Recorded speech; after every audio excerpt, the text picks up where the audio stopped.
कई बार हम सुनते हैं कि आईवीएफ ट्रीटमेंट के दौरान जो फॉलिकल्स है वो सिंक्रोनाइज वे में नहीं ग्रो कर रहे हैं। इसका मतलब है कुछ फॉलिकल्स आगे हैं, कुछ फॉलिकल्स पीछे हैं, जिसको हम एसिंक्रोनस फॉलिकल ग्रोथ बोलते हैं।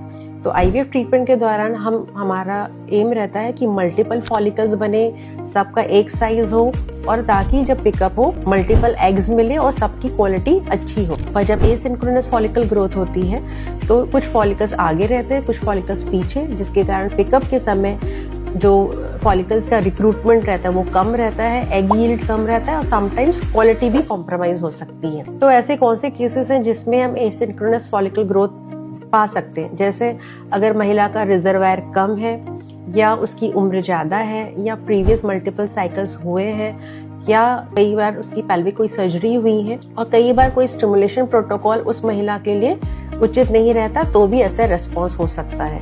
ऐसे सारे केसेस पे हमको इंडिविजुअलाइज ट्रीटमेंट करना रहता है, हर वुमेन के लिए एक पर्सनलाइज ट्रीटमेंट करना रहता है, जिसमें कई बार हम प्रोटोकॉल्स चेंज करते हैं, जैसे प्रायर एंटागोन प्रोटोकॉल कर सकते हैं या मिनिमम स्टिमुलेशन प्रोटोकॉल कर सकते हैं।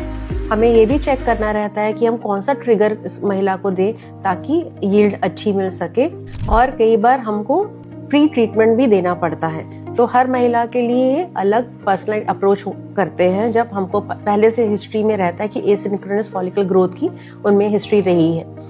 तो अभी भी ऐसा अगर आपके रिपोर्ट्स में आता है कि एसिंक्रोनस फॉलिकल ग्रोथ हो रही है तो बिल्कुल भी घबराएं नहीं, आपको सही ट्रीटमेंट की जरूरत है, सही ट्रीटमेंट अप्रोच की जरूरत है।